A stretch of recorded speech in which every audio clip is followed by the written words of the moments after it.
Au nom du Père, du Fils et du Saint-Esprit, ainsi soit-il. Vous vous souvenez peut-être, je vous avais déjà lu une fois, le premier canon du droit de l'Église qui traitait de la très sainte Eucharistie, le canon 801, qui disait ceci, une simple phrase très, très profonde. Dans la très sainte Eucharistie, sous les espèces du pain et du vin, le Christ lui-même est une présence, une offrande et une nourriture. Pour la présence, tous les fidèles le croient puisqu'ils sont justement des fidèles. Et ils croient bien que c'est la présence réelle. Ce terme-là est bien connu et cela ne pose pas de difficulté pour le croyant et le fidèle. Une nourriture, eh bien, les vrais chrétiens le savent aussi puisqu'ils la cherchent à chaque communion. Ils viennent justement se nourrir de notre Seigneur lui-même. Mais ce qui est peut-être moins clair, c'est l'offrande. L'offrande. Qu'est-ce que cela dit vraiment aux chrétiens ? L'Eucharistie est une offrande.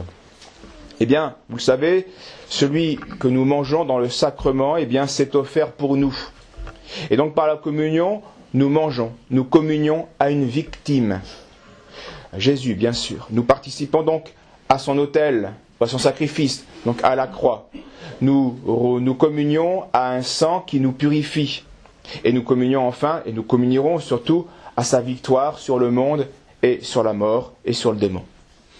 Et donc, il est plus important de comprendre aujourd'hui ce que cela implique pour nous et ce que sont les dons de Dieu en cette Eucharistie offrande.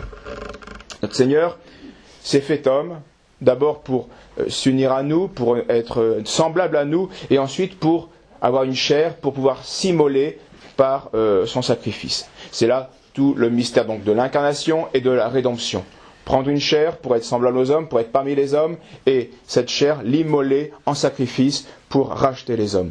Incarnation et rédemption. Et tout cela, eh bien, est concentré, centralisé, continué dans la Sainte Eucharistie. Alors, pour bien communier, eh bien, il faudra nous-mêmes être aussi une offrande. Il faudra être en phase avec ce que notre Seigneur nous apporte. Il est offrande, il faut être offrande. Donc, pour bien manger la chair immolée du Christ, il faudra être nous-mêmes immolés. À la communion, nous mangeons cette hostie sainte et donc nous participons à un acte sacrificiel, à un sacrifice. Et un sacrifice qui va immoler mystérieusement, mystiquement, un vrai corps, sous l'apparence donc du pain et du vin. Un vrai sang sous l'apparence du vin. Par ce moyen, trouvé par Dieu, inventé par Dieu, nous avons donc toute la substance de son sacrifice et de sa divinité, mais sans les apparences répugnantes que serait de manger une chair apparente et un sang, et de boire un sang apparent. L'essentiel nous est donné sous des formes humainement adaptées à nos besoins. Jésus, et c'est ça donc le plus important, ce ne sont pas les apparences, Jésus s'est donc offert pour nous. Il donne sa vie, il a donné sa vie. Un tel sacrifice prouve évidemment un amour infini de Dieu pour nous. Donc communier, eh bien ce sera justement recevoir ce feu divin que notre Seigneur est venu communiquer à la terre. Et ce feu divin doit justement nous pousser à une réponse adéquate qui est d'être nous aussi offrande à Dieu le Père. Si donc on communie avec l'Esprit du Christ, on doit communier en esprit d'offrande. Et alors, le Christ, eh bien, par le contact sacramentel de l'Eucharistie, eh bien, va s'approprier, va comme transformer, purifier notre chair et la rendre semblable à la sienne. C'est-à-dire toute pure, toute sainte, toute immortelle et enfin toute glorieuse. Et ceci arrivera, eh bien, à la résurrection des corps. Donc cette communion que nous faisons en offrande, eh bien, aura pour effet d'abord dès ici-bas, cet effet dont saint Paul parle souvent et dont l'épître aujourd'hui, l'évangile parle encore aujourd'hui, et cela revient très souvent, je vous l'ai déjà dit, ce n'est plus moi qui vis, c'est Jésus-Christ qui vit en moi. Ce Dieu en nous et nous en Dieu. On retrouve ça constamment. À la fête de la Trinité, nous avons vu ce mystère. Nous le revoyons aujourd'hui dans la Sainte Eucharistie, et on le reverra indéfiniment. Parce que c'est tout l'amour de Dieu pour les hommes, tout cet aspect cultuel, tout ce va-et-vient, cet échange, ce commerce entre Dieu et sa créature. Tel est donc le fruit de l'Eucharistie, tel est donc le fruit de notre offrande si nous communions réellement. Si nous acceptons donc de n'être plus à soi, de ne plus s'appartenir, et c'est là tout le travail de l'ascèse et de l'amour chrétien, se déposséder pour se s'offrir à Dieu, et bien à ce moment-là, le Christ prendra vraiment place en nous pour nous faire participer à sa vie, à sa croix bien sûr, mais aussi à sa gloire. L'Eucharistie ainsi reçue eh bien, sera notre victoire sur le démon et sur le monde. Elle sera notre Pâques, c'est-à-dire notre passage à Dieu. Nous allons expirer en Dieu et pour revivre, nous allons expirer au péché pour revivre en Dieu. C'est là toute la vie du baptisé. Et justement, bien, l'Eucharistie, c'est ce qui va réactualiser notre consécration baptismale. Au baptême, nous avons été mis à part, nous avons été consacrés, nous l'avons vu en temple de Dieu. Et donc il y a une certaine au sens propre, une certaine rupture avec le monde. Nous avons renoncé à Satan et à ses œuvres et à ses pompes. Le monde ne peut plus nous souffrir parce que nous sommes justement l'image du Christ. Et nous devons refléter la bonne odeur du Christ. Bossuet dit à ce propos que c'est une heureuse rupture. Une rupture, le mot rupture implique quelque chose de violent. Oui, mais il y a des ruptures qui sont heureuses. Il y a de bonnes violences, de saines violences. Bossuet dit, le monde dira ceci, il dira cela, qu'importe ce qu'ils disent. Je suis attaché à la croix avec Jésus-Christ, je vis, non plus moi, mais Jésus-Christ en moi. Et ce que j'ai de la vie dans la chair, je l'ai en la foi du Fils de Dieu qui m'a aimé et s'est livré pour moi. Et donc Bossuet citait Saint Paul, qui, aux Corinthiens, disait « Grâce soit rendue à Dieu, qui nous a fait triompher en tout temps dans le Christ, et par nous répand en tout lieu le parfum de sa connaissance. » Le chrétien doit répandre en tout lieu le parfum de la connaissance du Christ. Nous sommes pour Dieu la bonne odeur du Christ, parmi ceux qui sont sauvés, et pour ceux qui se perdent, parmi ceux qui se perdent, aux uns une odeur de mort qui donne la mort. Donc une bonne odeur qui va être un exemple, qui va encourager ceux qui se sauvent, et une odeur de mort qui va comme empester ceux qui veulent mourir. Et pour les autres, une odeur de vie, parce que nous donnons la vie. Alors, et cela nous rejoint notre idée principale, nous êtes une offrande. Une offrande, c'est comme l'encens qui brûle à chaque messe. Nous devons répandre une odeur agréable à Dieu. Alors comment participer à ce sacrifice d'agréable odeur? Donc comment être vraiment offrande au Seigneur? Quand nous pensons offrande et holocauste, nous pensons bien sûr d'abord à ces saints qui, d'une manière héroïque, comme le Christ, ont été des victimes, se sont offerts d'une manière extraordinaire, mystique. Mais cela, je dirais, est un sommet de sainteté et d'héroïcité.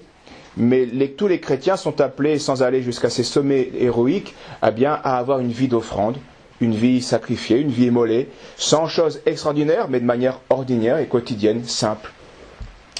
Et donc, nous serons un sacrifice d'agréable odeur à Dieu, si nous redoublons tout simplement de zèle, de piété, pendant d'abord les jours qui lui sont consacrés, ou les instants qui lui sont plus particulièrement consacrés dans la prière.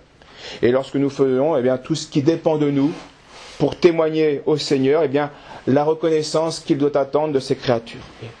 C'est d'abord cela qui doit être notre sacrifice de louange. Rendre grâce, savoir être reconnaissant au Seigneur, et il a le droit à nos hommages, il a le droit à notre attention, il a le droit à notre gratitude. C'est cela d'abord qui fera que nous soyons offrande. Notre vie, notre communion sera offrande. Nous ne pouvons pas, il est vrai, et nous ne devons pas immoler comme dans l'ancien temps, des nombreuses victimes sur les autels, car la loi évangélique est venue abolir ces sacrifices figuratifs. Mais nous pouvons, lui offrir notre âme en holocauste, puisque le culte se passe là, le culte est d'abord intérieur pour le chrétien. C'est-à-dire que nous devons d'abord pleurer nos péchés, et surtout lui adresser des ferventes prières. Le sacrifice, dit le psaume 50, disait déjà l'Ancien Testament, et c'est encore plus vrai dans la Nouvelle Loi.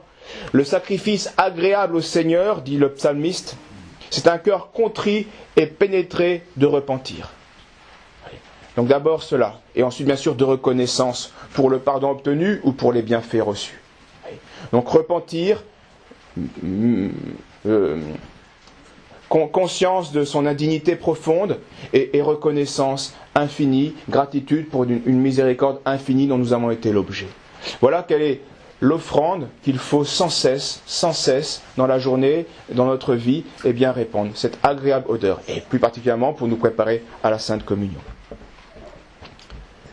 Saint Paul aux fidèles disait « Je vous en conjure au nom de la miséricorde divine, que votre corps soit une hostie vivante, donc une victime, quelque chose qui est offert par tout notre devoir d'État, une hostie vivante, sans tache et digne d'être offerte au Seigneur. » Donc ce sacrifice d'agréable odeur qu'il nous faut offrir à Dieu, peut donc se faire tout au long de nos journées par un sacrifice d'adoration, de louange, d'action de grâce et puis de réparation pour nos fautes.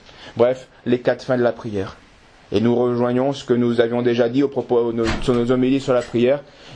C'est le prier sans cesse de Saint Paul. Il faut toujours prier, disait notre Seigneur. C'est ce culte, cette offrande continuelle de nous-mêmes. Alors l'Eucharistie nous donne Jésus-Christ tout entier en sa propre et véritable substance. Elle nous unit au divin Maître comme une épouse est unie à son époux. Et il doit donc y avoir dans la communion eucharistique non seulement un corps à corps, mais un corps à corps qui soit le fondement d'un cœur à cœur et d'une union d'esprit à d'esprit. Le corps à corps, c'est vrai du mariage et encore bien plus vrai de la Sainte Eucharistie et de l'union mystique. Le corps à corps dans le mariage ne doit pas être un mensonge, mais doit être le signe d'un cœur à cœur et d'un esprit à esprit, d'un don total de l'un à l'autre. Dans la Sainte Eucharistie, ce contact sacramentel, on pourrait dire ce corps à corps, doit être le signe d'un esprit à esprit, d'un cœur à cœur, qui est la raison d'être de la vie mystique, de la vie chrétienne, de la sainteté. Tel, disait encore l'expression de Bossuet, qui a des expressions toujours extraordinaires, tel est le délicieux banquet des enfants de Dieu. Voilà. Tel est le délicieux banquet des enfants de Dieu. Que Dieu nous vienne en aide à notre incrédulité ou à notre infidélité pour que nous soyons dignes de participer à ce divin banquet. Au nom du Père, du Fils et du Saint-Esprit, ainsi soit-il.